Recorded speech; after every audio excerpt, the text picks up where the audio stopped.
Il a jeté de l'argent par terre et lui a ordonné de le ramasser. Enceinte de 6 mois, devant 5 directeurs. Ce fut l'erreur qui allait le détruire 7 ans plus tard, quand une petite fille aux yeux verts l'appellerait papa. Les gens comme vous devraient s'estimer heureux de nettoyer mon sol. Hélène Dubois cessa de ranger les documents. La salle de réunion se figea.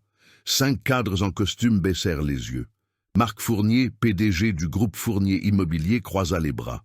Il la toisa de haut en bas, avec mépris. « Tu pensais vraiment que j'allais te croire ?» Il prit l'enveloppe qu'elle avait laissée sur la table. Un test de grossesse. Il le déchira devant tout le monde, laissa les morceaux tomber sur le marbre. Ramasse. Hélène était enceinte de 6 mois. Son ventre était déjà visible sous son uniforme blanc d'assistante. Elle avait 28 ans. Elle travaillait pour Marc depuis 2 ans. Ces 8 derniers mois, ils avaient eu une liaison. Dîner discret, message tard le soir, promesses chuchotées. Elle y avait cru. Elle lui avait annoncé sa grossesse, espérant son soutien. Voilà ce qu'elle reçut. Marc était l'héritier du plus grand groupe immobilier de France, 35 ans, fiancé à Isabelle de Montclair, fille du sénateur de Montclair. Un mariage arrangé pour les affaires, la fusion de 2 fortunes. Hélène était un secret, maintenant un problème. Elle regarda autour d'elle. Les 5 directeurs détournèrent le regard. Personne ne l'aiderait. Elle était seule, sans famille, sans aucun soutien. Cet emploi était tout ce qu'elle avait. Marc jeta 3 billets de 100 € par terre. « Prends l'argent, prends les papiers et sors de mon entreprise. » Hélène se pencha lentement, rassembla les morceaux du test. Ses mains tremblaient, des larmes coulaient en silence sur ses joues. Elle ramassa les billets, se releva. Marc appela la sécurité par l'interphone. « Jean, j'ai besoin que vous escortiez une ex-employée dehors. Licenciement pour faute grave, tentative d'extorsion. » Hélène tenta de parler. « J'ai les messages, les preuves. Tu sais très bien que... » Il lui arracha le téléphone des mains, le jeta dans la poubelle à côté du bureau, regarda ses directeurs. « Vous êtes témoins. Cette femme a tenté de m'extorquer avec une fausse grossesse. Je veux que tout soit consigné. » 2 directeurs hochèrent la tête. Les 3 autres fixèrent leur ordinateur portable. Personne ne la défendit. Le vigile arriva, Jean, la cinquantaine, le visage las. Il prit Hélène par le bras avec une délicatesse forcée. « Allons-y, madame. » Marc ajouta alors qu'on l'emmenait. « Si tu tentes de me recontacter, je te poursuis pour diffamation. Si tu répands des mensonges, je te brise. » Hélène fut escortée le long du couloir principal. 20 employés la regardèrent passer. Certains chuchotèrent.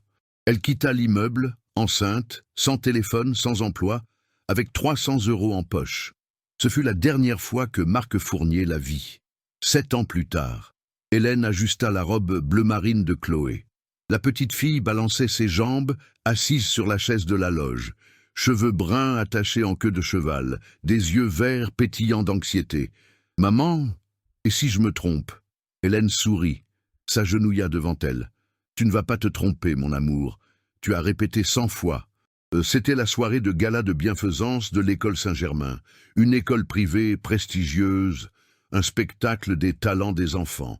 Chloé, 7 ans, devait jouer du piano. Chopin, Nocturne Op. 9 nr. 2, un morceau complexe pour une enfant. Hélène se releva, se regarda dans le miroir. Elle aussi, elle avait changé. Ses longs cheveux étaient maintenant coupés courts, à la mode. Vêtements élégants. Une posture assurée. Elle n'était plus l'assistante effrayée d'il y a 7 ans. Elle était le docteur Hélène Dubois, pédagogue, spécialiste de l'éducation pour enfants surdoués, coordinatrice du programme des talents de l'école. Elle prit la main de Chloé. « Allons-y. » L'auditorium était comble. 300 invités, parents, investisseurs, chefs d'entreprise, les mécènes de l'école. Sur scène, la directrice annonçait le prochain numéro. Chloé Dubois, 7 ans. Œuvre, Nocturne en mi bémol majeur de Chopin. Hélène accompagna Chloé jusqu'à la scène, lui embrassa le front, retourna à la 2e rangée, s'assit, respira profondément. Au fond de la salle, Marc Fournier ajusta sa montre en or. Il était aux côtés de sa femme, Isabelle. Il était le sponsor officiel de l'événement. Un don annuel de 500 000 €. Une bonne publicité pour ses affaires. Isabelle commentait la décoration. Il n'écoutait pas. Chloé s'installa sur le tabouret du piano, redressa sa posture, posa ses mains sur le clavier, inspira et commença. Les premières notes emplirent l'auditorium, délicates, précises. La petite jouait avec une technique impressionnante, chaque note parfaitement rythmée, une dynamique parfaite, des silences maîtrisés. Le public devint absolument silencieux. Marc observa d'abord d'un air distrait, puis il prêta attention. La petite était douée, très douée. Il regarda la scène plus attentivement. Il vit son visage, des yeux verts, un visage ovale, une fossette au menton. Sa façon de froncer les sourcils en se concentrant. Quelque chose en elle lui était familier. Il n'arrivait pas à savoir quoi. La professeure de musique, assise au premier rang, murmura à la directrice. « Cet enfant est un prodige. Je n'ai jamais rien vu de tel en 30 ans de carrière. » Chloé termina le morceau. Un dernier accord délicat. Silence pendant 2 secondes. Puis l'auditorium explosa en applaudissements. Standing ovation. Chloé descendit du tabouret, sourit timidement, dévala les escaliers, une caméra la suivit. Chloé courut dans l'allée centrale, droit vers la femme en robe bleu marine au 2e rang. « Maman, j'ai réussi !» Hélène se leva, ouvrit les bras. Chloé sauta dedans. Hélène la fit tourner dans les airs, l'embrassa sur les joues, encore et encore. « Tu as été parfaite, mon amour, parfaite. » Marc, toujours debout en train d'applaudir au fond, vit la scène. Il vit le visage de la mère. Il arrêta d'applaudir, le regard fixe. Il reconnut quelque chose, ou presque. La femme avait beaucoup changé, coiffure différente, vêtements différents, posture différente, mais quelque chose sur son visage, quelque chose dans ses yeux. Il la connaissait. Il se tourna vers Isabelle. « Qui est cette femme ?» Isabelle regarda. « La coordinatrice pédagogique, docteur Hélène quelque chose. » « Pourquoi ?» Marc ne répondit pas. Il continua de regarder. Hélène assit Chloé sur ses genoux. Elle lui tournait le dos. Il ne put revoir son visage. L'agitation grandit en lui. Isabelle lui donna un coup de coude. « Viens, le cocktail commence !» Il la suivit, mais il ne cessa de regarder en arrière. Le cocktail se tenait dans le jardin de l'école. Table nappée de blanc, serveurs circulant avec du champagne. 300 personnes discutant. Marc marchait d'un air absent aux côtés d'Isabelle. Il cherchait quelque chose, ou quelqu'un.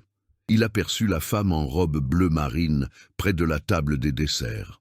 La petite pianiste était à côté d'elle. Il s'approcha, l'air de rien. « Excusez-moi de vous déranger. » Hélène se retourna, le vit. Son visage se figea une seconde, une seule. Puis elle afficha un sourire poli, professionnel. « Oui ?» Marc tendit la main. « Marc Fournier, mécène de l'école. Je voulais vous féliciter pour la performance de votre fille. C'était exceptionnel. » Hélène lui serra la main, fermement, sans trembler. « Merci. » Il attendit qu'elle se présente. Elle ne le fit pas. Chloé tira sur la robe de sa mère. « Maman, je peux prendre une mousse au chocolat ?»« Oui, mon cœur, une seule. » Chloé partit en courant.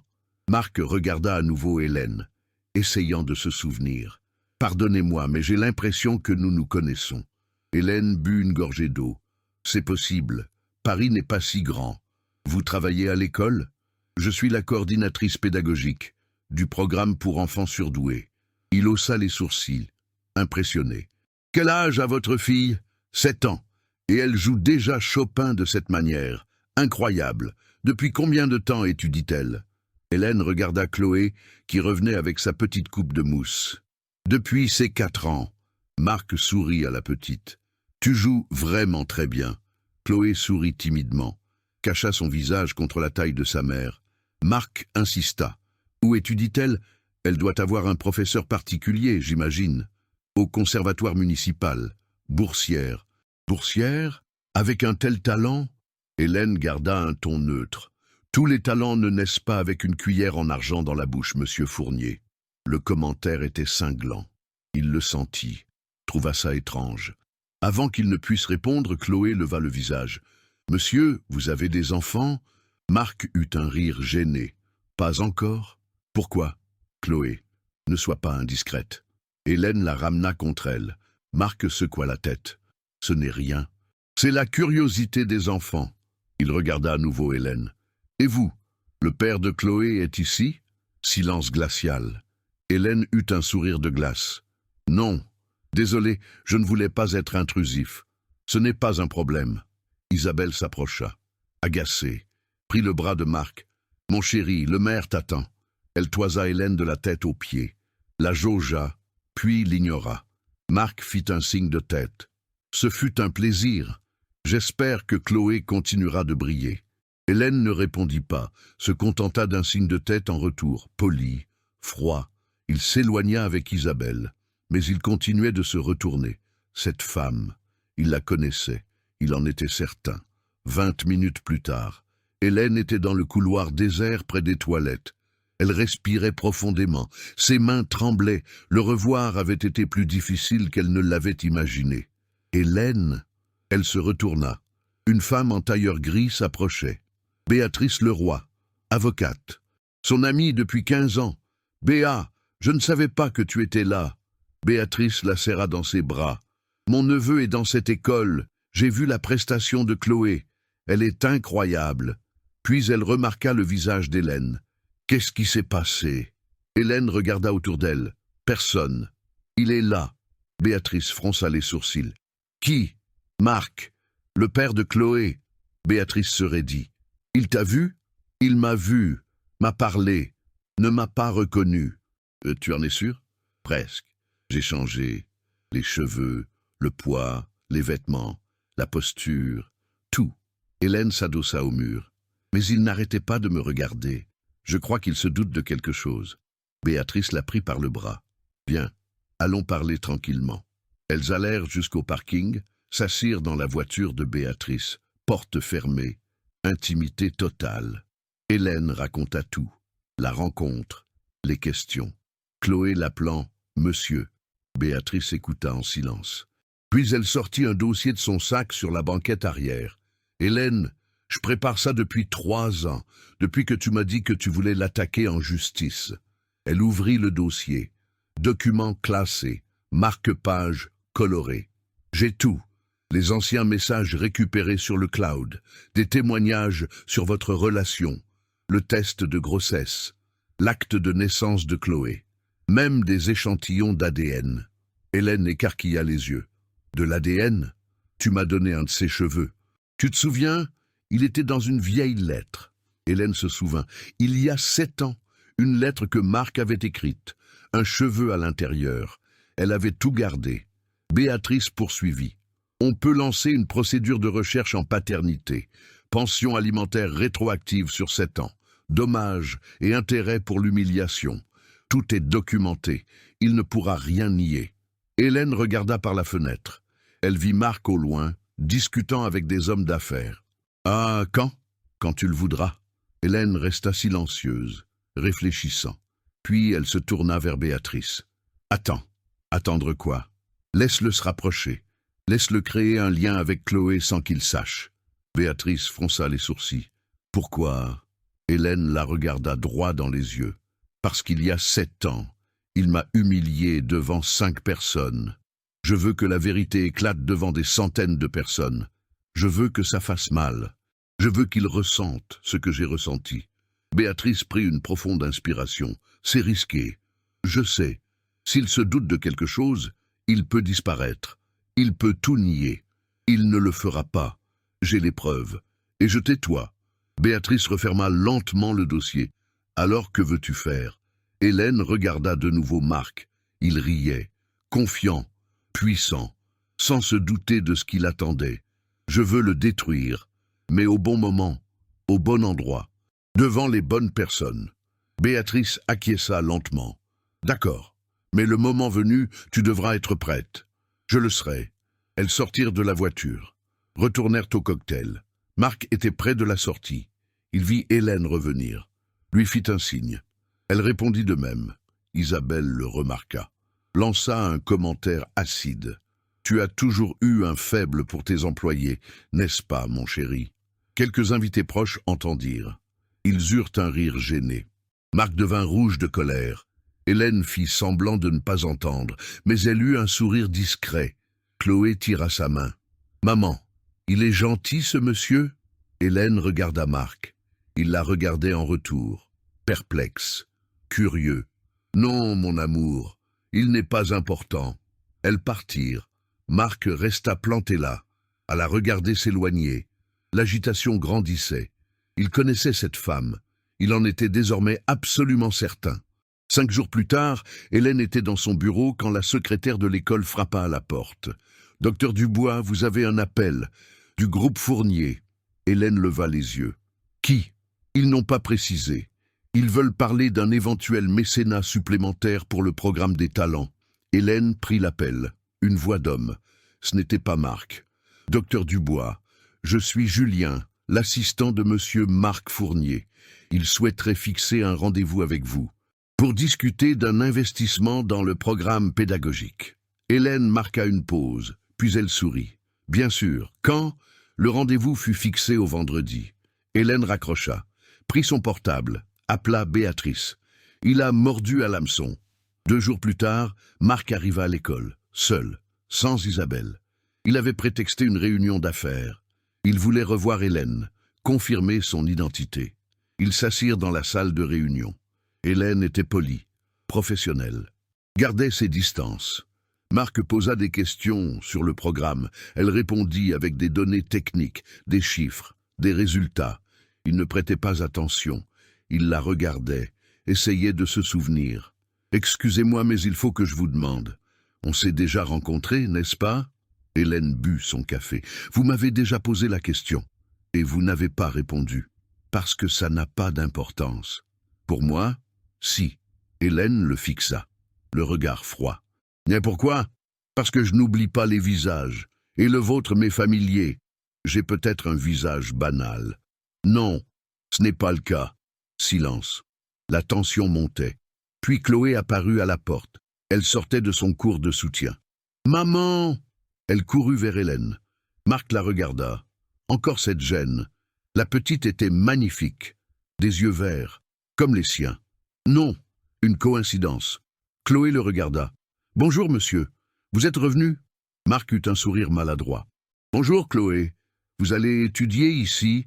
Hélène rit pour la première fois, un rire sincère. « Non, mon cœur, il est juste venu parler de travail. » Chloé s'assit sur les genoux d'Hélène, commença à dessiner sur une feuille. Marc observait. La mère et la fille, un lien puissant, un amour pur. Quelque chose en lui souffrit. Il avait 35 ans, marié depuis 3 ans à Isabelle. Pas d'enfant. Isabelle n'en voulait pas, les affaires d'abord. Il avait accepté. Mais en voyant ça, il ressentit le manque de quelque chose qu'il ne savait pas désirer. Hélène remarqua son regard. « Monsieur Fournier, je dois aller chercher du matériel. Pouvons-nous reprendre plus tard ?»« Bien sûr. » Il partit. Mais il revint la semaine suivante. Et la suivante. Toujours sous prétexte de mécénat. Essayant toujours de discuter. Observant toujours Chloé. 3 semaines passèrent. Marc était obsédé. Pas par Hélène, par la petite, par le sentiment que quelque chose clochait. Où était Juste? Il ne savait pas. Il engagea un détective privé, Paul Morin, discret, efficace. « J'ai besoin d'informations sur Hélène Dubois, coordinatrice pédagogique à l'école Saint-Germain. » Paul lui remit un dossier en 5 jours. Marc le lut seul dans son bureau, porte verrouillée, Hélène Dubois, 28 ans à la naissance de Chloé, pas de mari, pas de père déclaré sur l'acte de naissance. Né en mars 2018, Marc fit le calcul. 9 mois avant, juin 2017. Juin. Il se souvint de quelque chose, vague, lointain. Il avait eu une aventure à cette époque. Avec qui? Il n'arrivait pas à s'en souvenir précisément. Il y en avait eu plusieurs, avant son mariage. Il continua sa lecture. Hélène avait une licence en pédagogie, un master. Elle avait travaillé comme assistante administrative avant de reprendre ses études. Quelle entreprise? Le dossier ne le précisait pas. Marc en demanda plus. « Je veux savoir où elle a travaillé. Toutes les entreprises. » Paul revint 3 jours plus tard, avec une liste. Marc la lut Il s'arrêta à la 3e ligne. Groupe Fournier Immobilier, assistante de direction, 2015 à 2017. Son sang se glaça. Assistante de direction. Il en avait eu plusieurs, mais en 2017, une seule. Comment s'appelait-elle? Hélène. Hélène Dubois. C'était bien elle, il se souvint, par fragments, de longs cheveux, timide, travailleuse. Ils avaient eu une liaison. Il avait rompu. Brutalement. Elle était partie. Il ne se souvenait pas des détails. Marc prit le téléphone, appela Paul. « Il me faut un test ADN, discret, entre sa fille et moi. » Paul hésita. « Monsieur, c'est illégal sans consentement. »« Je sais. Faites-le quand même. » Paul réussit à obtenir un cheveu de Chloé, laissé sur une chaise lors d'un événement de l'école. Laboratoire privé. Résultat en 7 jours. Marc ouvrit l'enveloppe seul. Chez lui. 2 heures du matin. Isabelle dormait. Compatibilité. 99,9%. Il était le père. Chloé était sa fille. Marc se passa une main sur le visage. Respira profondément. Panique. Que faire? Isabelle ne devait pas le savoir. Sa mère ne devait pas le savoir. Personne ne devait le savoir. Il tenta de se souvenir de sa rupture avec Hélène. Il n'y parvint pas. Il se rappelait seulement que ça avait été rapide. Elle était partie. Il ne s'était plus jamais parlé. Maintenant, tout s'expliquait. Sa froideur, sa distance. Elle savait. Bien sûr qu'elle savait. Marc devait lui parler, reprendre le contrôle, régler ça. Il appela Hélène, sur son portable personnel, obtenu via l'école. « Il faut qu'on parle, en privé. » Hélène refusa 3 fois. La 4e, elle accepta, mais dans un lieu public, un café près de l'école. Samedi matin, ils s'assirent. Marc alla droit au but. « Chloé est ma fille. » Hélène but son thé. Calme. « Oui, tu l'as su depuis le début. » « Évidemment. »« Pourquoi tu ne m'as rien dit ?» Hélène posa sa tasse, le regarda dans les yeux. « Je te l'ai dit, il y a 7 ans. Tu m'as traité d'arnaqueuse. Tu as déchiré le test de grossesse. Tu as jeté de l'argent par terre. Tu m'as licencié. Tu m'as chassé. » Marc blêmit. Il se souvint. De tout. La scène entière lui revint. La salle de réunion. Les directeurs. Elle, enceinte. Lui, en colère. Effrayé. Isabelle. Le mariage. Les affaires. Hélène. Non, tu ne vas pas t'excuser. Parce que ça ne sert à rien.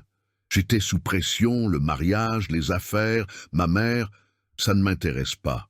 Lourd silence. Ricardo tenta de nouveau. Je veux la connaître. Je veux être un père. Hélène rit. Un rire sans joie. Maintenant tu veux? Je ne savais pas. Tu savais. Tu as choisi de ne pas croire. Marc baissa la tête. Qu'est-ce que tu veux? Rien. Rien? Rien de toi. Hélène, c'est ma fille. J'ai des droits.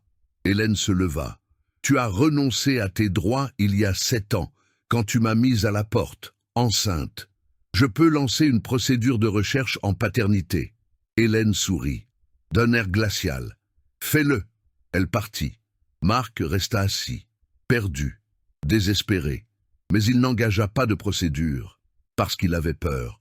Peur qu'Isabelle le découvre. Peur que sa mère le découvre. Peur du scandale.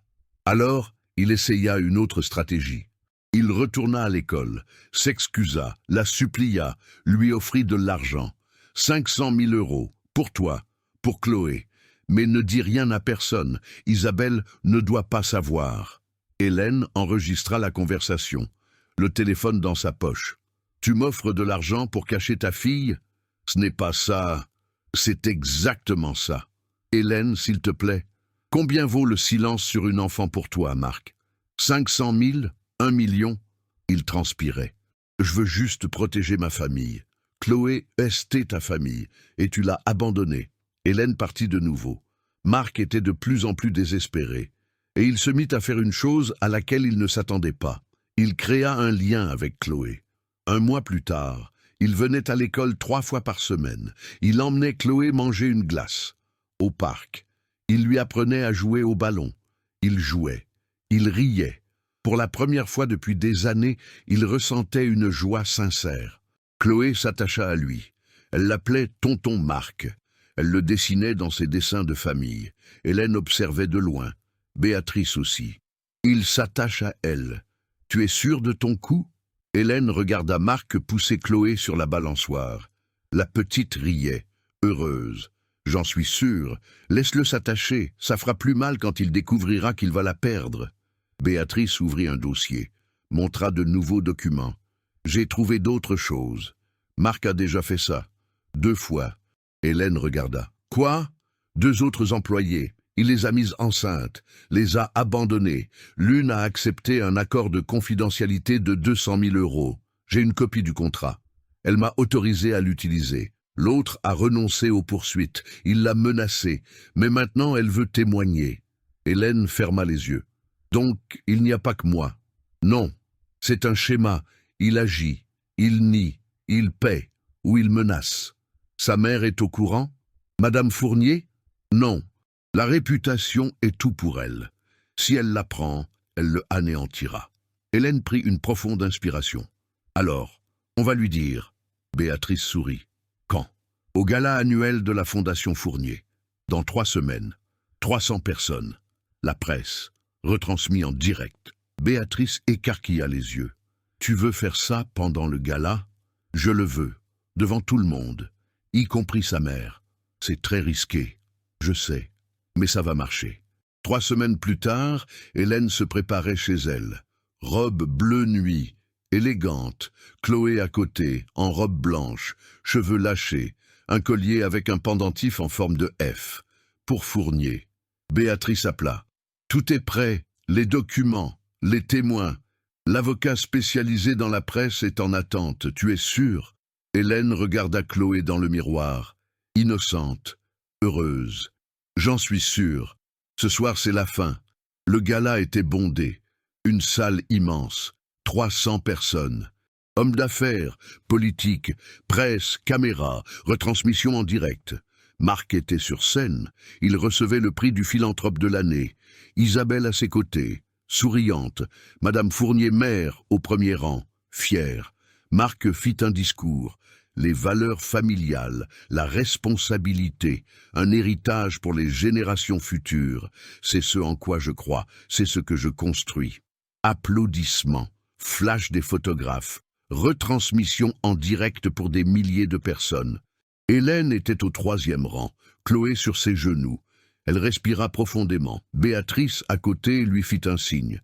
C'était le moment. La séance de questions commença. Un journaliste demanda « Monsieur Fournier, avez-vous des enfants ?»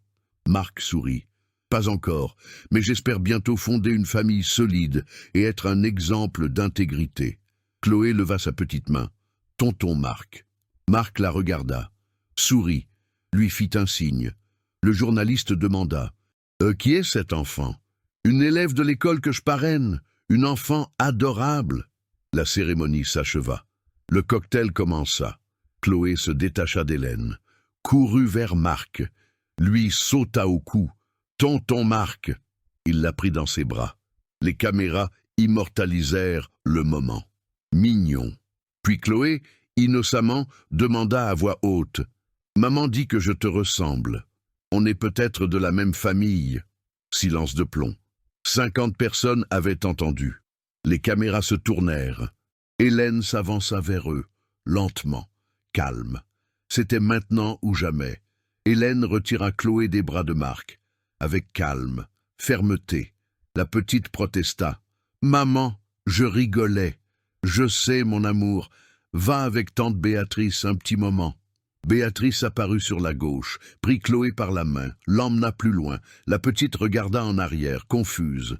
Marc était pétrifié, en sueur. 50 personnes les observaient. Les caméras tournaient toujours. La retransmission en direct continuait. Isabelle s'approcha, furieuse. « Qu'est-ce qui se passe ici ?» Hélène regarda autour d'elle. D'autres personnes s'approchaient. Un cercle se formait. Parfait. « Monsieur Fournier, nous devons parler. » Il tenta un rire nerveux. « Hélène, ce n'est pas le moment. C'est précisément le moment. Ici, maintenant, devant tout le monde. » Isabelle fronça les sourcils. « Qui êtes-vous » Hélène l'ignora. Resta concentrée sur Marc. Il y a 7 ans, j'étais votre assistante personnelle. J'ai travaillé pour vous pendant 2 ans. Nous avons eu une relation. Je suis tombée enceinte. Silence absolu, comme si l'oxygène avait été aspiré de la salle. Marc secoua la tête, désespéré. Ce n'est pas vrai. C'est la vérité, et tu le sais. Isabelle fit un pas en arrière, la bouche bée. Qu'est-ce qu'elle raconte? Hélène continua, la voix ferme, claire. Quand je lui ai annoncé ma grossesse, il m'a traité d'arnaqueuse. Il a déchiré le test. Il a jeté de l'argent par terre et m'a ordonné de le ramasser. Il m'a licencié pour faute grave en prétextant une tentative d'extorsion. Il a fait ça devant 5 de vos directeurs. Des murmures s'élevèrent. Les journalistes sortèrent leurs portables, filmèrent la scène. Marc tenta de se défendre. « Elle ment, jamais !» Hélène ouvrit son sac, en sortit une grande enveloppe, la tendit à Isabelle. Ses messages, 2 ans de conversation, des relevés authentifiés par l'opérateur téléphonique, datés et hors datés, y compris ceux où nous planifions notre avenir. Isabelle prit l'enveloppe d'une main tremblante, l'ouvrit, commença à lire. Son visage devint livide. Béatrice apparut avec un autre dossier, distribua des copies à 3 journalistes proches. Ils se mirent à photographier les documents. Marc fit un pas en avant. Ça peut être des faux. N'importe qui peut. Hélène le coupa. Tout a été authentifié par un huissier. L'opérateur téléphonique a confirmé. Il y a même les conversations où tu disais que tu m'aimais. Tu veux que je les lise ici, devant ta femme? Il resta sans voix. Madame Fournier-Mère se leva du premier rang, s'avança vers le cercle, 70 ans. Une posture droite comme un I, un regard d'acier. Tout le monde s'écarta aussitôt. Que se passe-t-il ici? Hélène se tourna vers elle, respectueuse mais ferme. Madame Fournier, je m'appelle Hélène Dubois. J'ai travaillé pour votre fils de 2015 à 2017. Il m'a mise enceinte et m'a abandonnée. La vieille dame regarda Marc, puis Hélène. Avez-vous des preuves? Oui. Béatrice lui tendit un épais dossier. Madame Fournier le prit, l'ouvrit, commença à le feuilleter. Elle lut en silence pendant 2 minutes. Personne n'osa bouger. Hélène rappela Chloé. La petite accourut. Hélène la plaça à côté de Marc. Regardez-les. Regardez-les vraiment. Toute la salle observa. Des yeux verts identiques, la même forme de visage, la même fossette au menton, la même façon de froncer les sourcils. Tout était pareil. Madame Fournier ferma lentement le dossier, regarda sa petite fille qu'elle ne connaissait pas, puis son fils. « C'est la tienne ?» Marc ne répondit pas. Il ne pouvait pas. Hélène répondit pour lui. « Chloé est née le 12 mars 2018, 9 mois après qu'il m'a licenciée, enceinte. J'ai l'acte de naissance. Le test de grossesse de l'époque, qu'il a déchiré mais dont j'ai gardé les morceaux. J'ai des témoins de l'humiliation. » Béatrice s'avança. Et ce n'est pas tout. Il a engagé un détective privé il y a 6 semaines. Il a fait faire un test ADN sans son consentement. C'est illégal. Le détective a eu des scrupules et nous a contactés. Voici le résultat. Elle tendit un document scellé à Madame Fournier. Elle l'ouvrit. Lutte. Compatibilité de 99,9%. La foule explosa en murmures. Les flashs crépitaient frénétiquement. Isabelle laissa tomber sa coupe de champagne. Le verre se brisa sur le marbre. Hélène n'en avait pas fini. Il sait depuis 6 semaines que Chloé est sa fille. Et il n'a rien dit. Il a essayé de m'acheter mon silence. Marc secoua la tête. Je n'ai pas... Si, tu as essayé. Béatrice sortit son téléphone. Lança un enregistrement. À plein volume. La voix de Marc résonna dans la salle. 500 000 €. Pour toi. Pour Chloé. Mais ne dis rien à personne. Isabelle ne doit pas savoir. La voix d'Hélène dans l'enregistrement. Tu m'offres de l'argent pour cacher ta fille? Sa voix à lui, de nouveau. Ce n'est pas ça. Je veux juste protéger ma famille. Sa voix à elle. Chloé EST ta famille. Et tu l'as abandonnée. L'enregistrement prit fin. Silence de mort. Isabelle se tourna vers Marc. Des larmes de rage. Tu as une fille et tu me l'as cachée? Il tenta de lui prendre la main. Isabelle, Elle le repoussa. Ne me touche pas. Elle retira son alliance, la lui jeta. L'Alliance rebondit sur sa poitrine et tomba par terre. C'est fini, tout est fini. Elle partit en courant, ou presque. 3 amis la suivirent. Les flashs des appareils photo les poursuivirent. Madame Fournier était toujours là, immobile, en train d'assimiler. Elle regarda Chloé.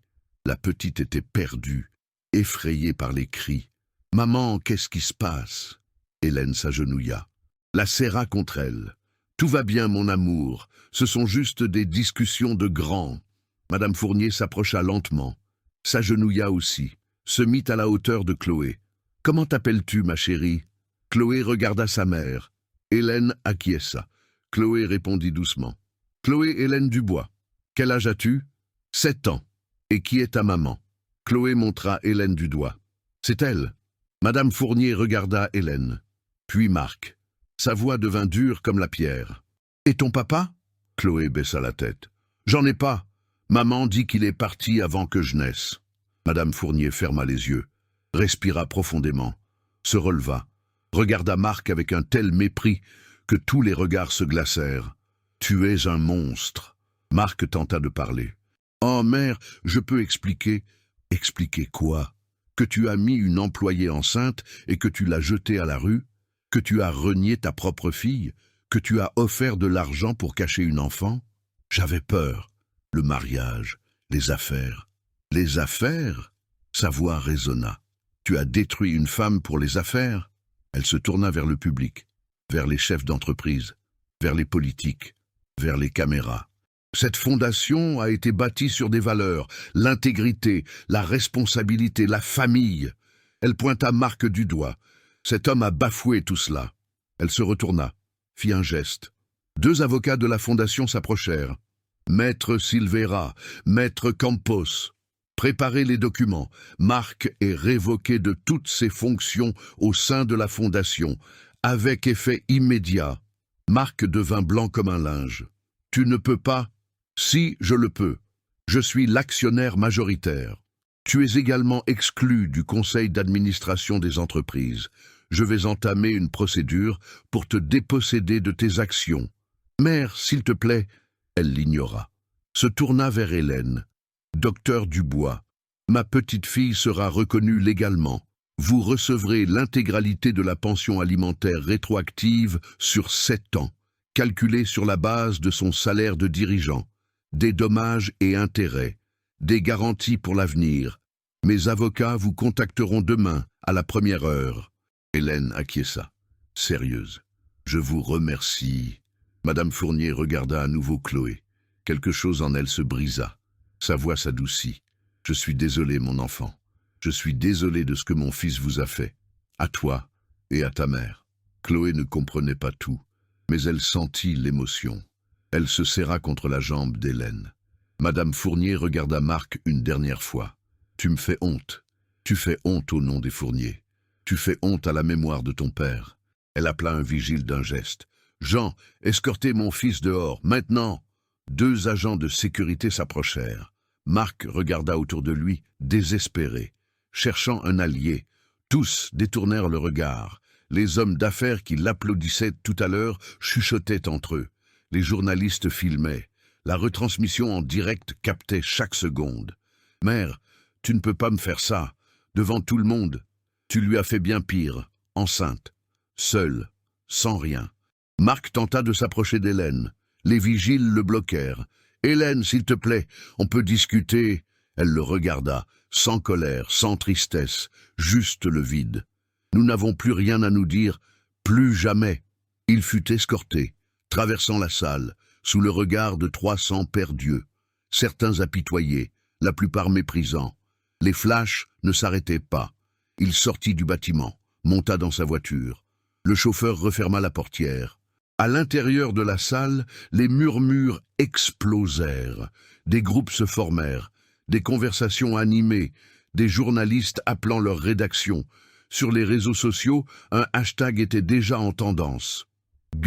Affaire Fournier. Une femme en tailleur rouge s'approcha d'Hélène. La quarantaine, élégante, les yeux rougis. « Docteur Dubois, je m'appelle Fernande Costa. Il m'a fait la même chose, il y a 10 ans. » Hélène la regarda. « Comment ? J'étais sa secrétaire. Je suis tombée enceinte. Il m'a licenciée. M'a offert 200 000 € pour disparaître. J'ai accepté, j'étais désespéré. J'ai signé un accord de confidentialité. Des larmes coulèrent. Mais je n'en peux plus. Mon fils a 10 ans. Il n'a jamais connu son père. Je veux l'attaquer en justice. Je peux témoigner pour vous? Béatrice s'approcha, lui tendit une carte. Appelez-nous demain. Nous allons mener ce combat ensemble. Fernande acquiesça, serre Hélène dans ses bras, partit en pleurant. Une autre femme s'approcha, plus jeune, la vingtaine.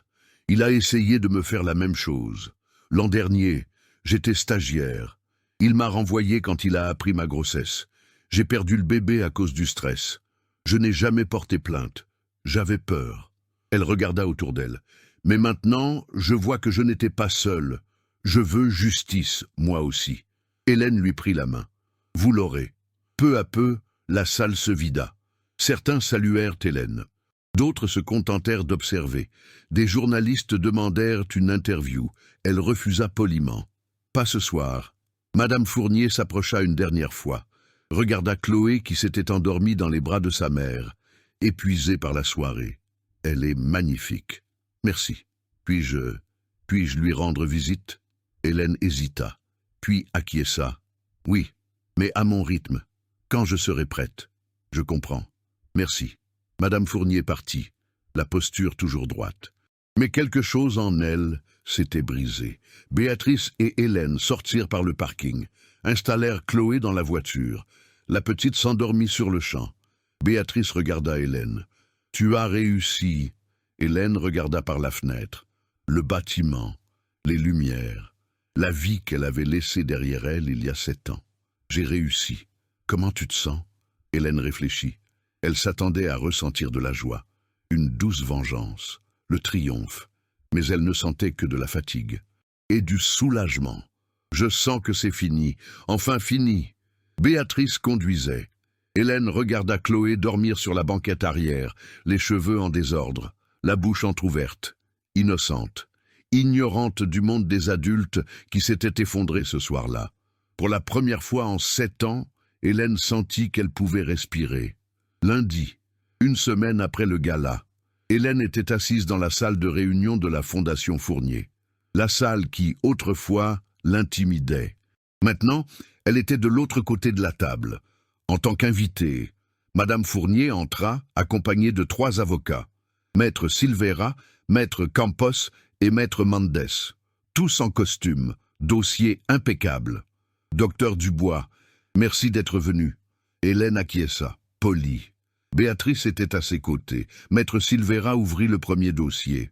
Allons droit au but.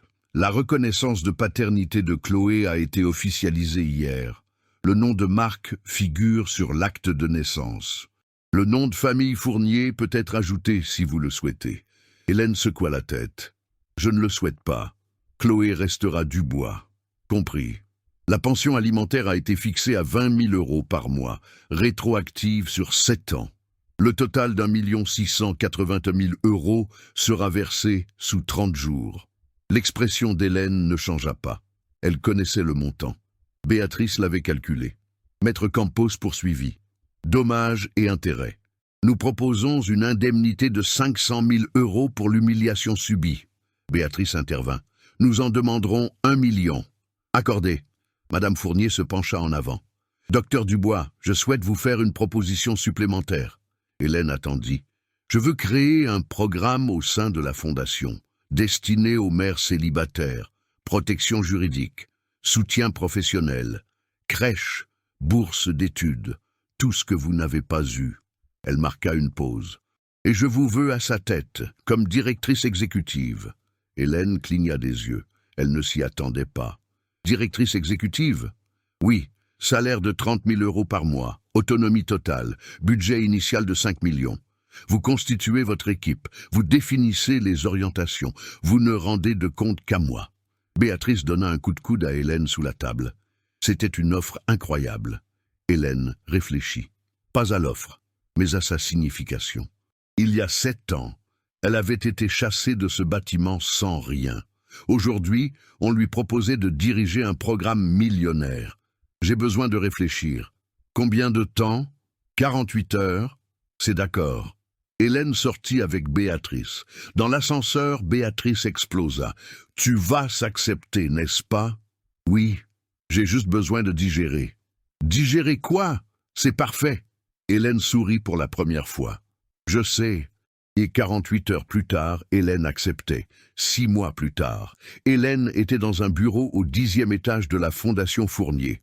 Vue sur la ville, bureau en verre, ordinateur dernier cri, plaque sur la porte, docteur Hélène Dubois, directrice exécutive. Programme Maternité digne. Elle avait une équipe de 12 personnes, 3 avocates spécialisées en droit de la famille, 2 assistantes sociales, 2 psychologues, une comptable, 4 stagiaires, tous concentrés sur un seul objectif, aider les mères abandonnées. En 6 mois, le programme avait mené 47 procédures de recherche en paternité. Il les avait toutes gagnées, récupéré 8 millions d'euros de pensions rétroactives, créé une base de données nationale des pères défaillants, signé des partenariats avec 10 entreprises pour embaucher des mères célibataires, inauguré 2 crèches.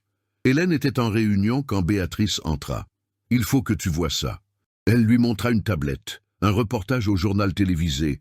La Fondation Fournier révolutionne le soutien aux mères célibataires. Un programme créé par une victime d'abandon aide des centaines de femmes. Il y avait une vidéo d'Hélène interviewée, des témoignages de mères aidées, des chiffres impressionnants. La télévision vous veut sur le plateau dimanche, en direct. Hélène respira profondément. D'accord. Dimanche. Studio de télévision, caméra, projecteur. Une présentatrice souriante. Docteur Dubois, en 6 mois, votre programme a déjà aidé plus de 200 familles. Comment avez-vous fait? Hélène répondit calmement, avec assurance. Je n'ai pas fait ça seule. J'ai une équipe incroyable et un financement adéquat. Mais le secret est simple, croire en ces femmes, leur donner des outils, pas l'aumône. Vous avez vous-même vécu cette situation. Vous avez été abandonnée, enceinte. C'est exact. Par le père de ma fille. Il m'a humilié, m'a anéanti. J'ai pensé à tout laisser tomber. Qu'est-ce qui vous a fait changer d'avis? Hélène regarda la caméra. Les millions de téléspectateurs. Ma fille. J'ai regardé mon ventre et j'ai décidé qu'elle grandirait en voyant une mère forte, pas une victime. Applaudissements dans le studio. L'interview devint virale. 18 millions de vues en 48 heures. Les invitations commencèrent à affluer. Conférences, interviews, prix. 3 ans plus tard. Hélène était dans l'amphithéâtre d'une grande université. Conférencière invitée, 500 personnes, majoritairement des femmes. Elle portait un tailleur bleu marine, les cheveux attachés, une posture assurée. Elle n'était plus la timide assistante. Elle était une leader reconnue. En 3 ans, nous nous sommes étendus à 14 régions. 1200 cas gagnés, 340 millions de pensions récupérées. Mais le chiffre qui compte le plus est celui-ci. 50 000 mères qui ont retrouvé leur dignité. Applaudissements. Nous avons créé une application. Elle met en relation mères, avocats et psychologues, gratuitement. 500 000 téléchargements. Nous avons fait passer une loi au Parlement, la loi Hélène Dubois, reconnaissance de paternité accélérée. 90 jours maximum. Standing ovation. Après la conférence, 20 femmes firent la queue pour lui parler. Des histoires similaires, abandon, humiliation, peur. Une femme de 30 ans, enceinte, pleurait. Mon patron m'a licencié quand je lui ai annoncé, comme vous. Hélène prit une carte, la lui tendit. Appelez-nous demain. Nous allons l'attaquer en justice. Et vous allez gagner. La femme la serra dans ses bras, repartit pleine d'espoir. Fernande, la femme qui avait témoigné au gala, était maintenant coordinatrice régionale du programme. Elle aidait 200 mères par mois en Île-de-France. Clara, une autre bénéficiaire, avait ouvert une franchise sociale au Portugal. Le modèle était reproduit en Europe. Daniela, la première femme aidée par Hélène, coordonnait le programme dans la région de Lyon. Hélène n'avait pas seulement gagné, elle avait créé un mouvement, Prix international des droits de l'homme de l'ONU, Genève, Suisse, scène immense. Drapeau de 140 pays, 2000 invités, Hélène au centre. Vêtue d'une longue robe bleue, le prix de cristal entre ses mains, discours de 5 minutes, traduction simultanée en 6 langues. Il y a 7 ans, j'ai été jetée à la rue, enceinte, sans argent, sans espoir. Aujourd'hui, je suis ici pour représenter 50 000 mères qui ont repris leur vie en main. Pause. L'émotion dans sa voix. Mais il ne s'agit pas de moi. Il s'agit d'un système défaillant, d'hommes qui abandonnent leurs responsabilités sans conséquence, de femmes qui portent seules le poids de choix faits à deux. Gros plan des caméras, retransmission en direct. Nous avons créé un modèle qui fonctionne, une base de données internationale des pères défaillants, un protocole de recherche dans 12 pays. Nous avons réformé les lois de 4 nations, mais le travail n'est pas terminé.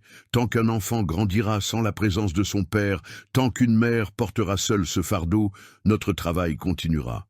5 minutes d'applaudissements. Les délégations debout. Articles dans le New York Times, la BBC, Le Monde, CNN, Al Jazeera.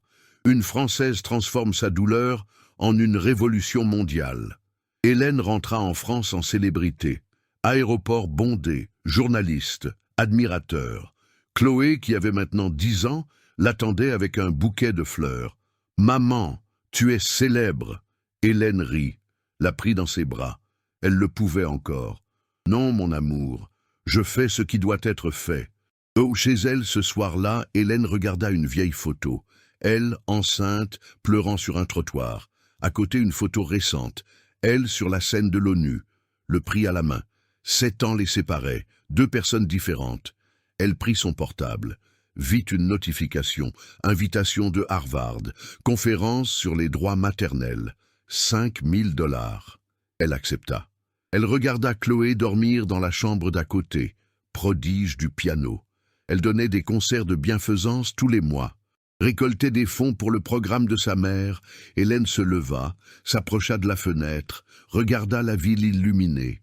Elle pensa à Marc, sans colère, sans tristesse, juste avec indifférence. Il avait tout perdu, son mariage, son entreprise, sa réputation. Il vivait reclus. Il avait tenté de revoir Chloé 3 fois. Hélène avait autorisé une visite sous surveillance. Chloé avait été mal à l'aise. Elle n'avait plus voulu. Il n'était plus important. Hélène prit son agenda. La semaine prochaine, 4 conférences, 2 interviews. Réunion avec des sénateurs sur une nouvelle loi. Le mois suivant, inauguration d'un centre d'accueil à Marseille, partenariat avec la région. Elle ne réagissait plus à la douleur. Elle construisait l'avenir. Elle retourna à la vieille photo, murmura « On a réussi, ça a fait mal, mais ça en valait la peine. » Elle rangea la photo. Elle n'avait plus besoin de regarder en arrière. L'avenir l'attendait. Et cette fois, c'était elle qui écrivait le scénario. Et vous ? Avez-vous déjà été sous-estimé par ceux qui auraient dû vous apprécier? Avez-vous déjà ravalé une humiliation en silence parce que vous aviez besoin de ce travail? Avez-vous déjà eu l'impression que personne ne croyait votre parole face à quelqu'un de plus puissant? Hélène a ressenti tout cela. La différence, c'est qu'elle a transformé la douleur en une mission. Elle n'a pas accepté que l'humiliation soit la fin de son histoire. Elle a décidé que ce ne serait que le début d'une revanche qui changerait non seulement sa vie, mais aussi celle de milliers d'autres femmes. Des histoires comme celle-ci arrivent tous les jours. Des mères qui se battent seules.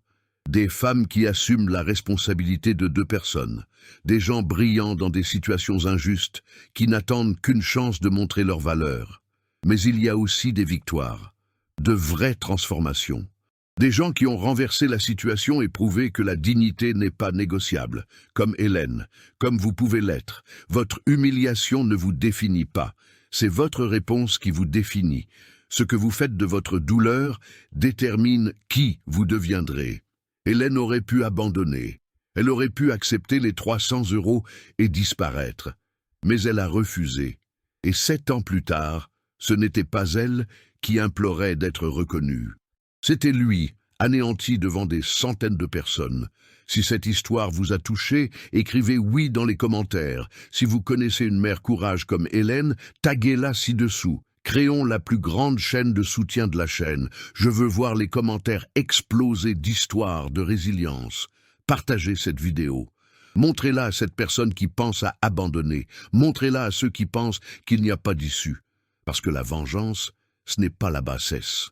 La vengeance, c'est de s'élever si haut que ceux qui vous ont écrasé doivent lever la tête pour vous voir.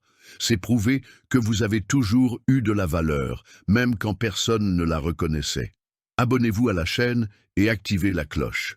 Chaque semaine, une nouvelle histoire de gens qui ont complètement renversé la vapeur, de personnes qui ont transformé l'humiliation en une conquête épique, de victimes qui sont devenues des héroïnes. Vous ne voudrez pas manquer ça. Et restez à l'affût. Prochaine vidéo. Un médecin arrogant humilie une infirmière modeste devant les patients. Il ne savait pas qu'elle était une chirurgienne de renom travaillant sous couverture. Ce qui s'est passé au bloc opératoire 3 jours plus tard a changé sa carrière à jamais. Vous devez le voir pour le croire. À la prochaine. Et n'oubliez pas, personne ne peut vous faire sentir inférieur sans votre consentement. Hélène l'a prouvé. Maintenant, c'est à votre tour.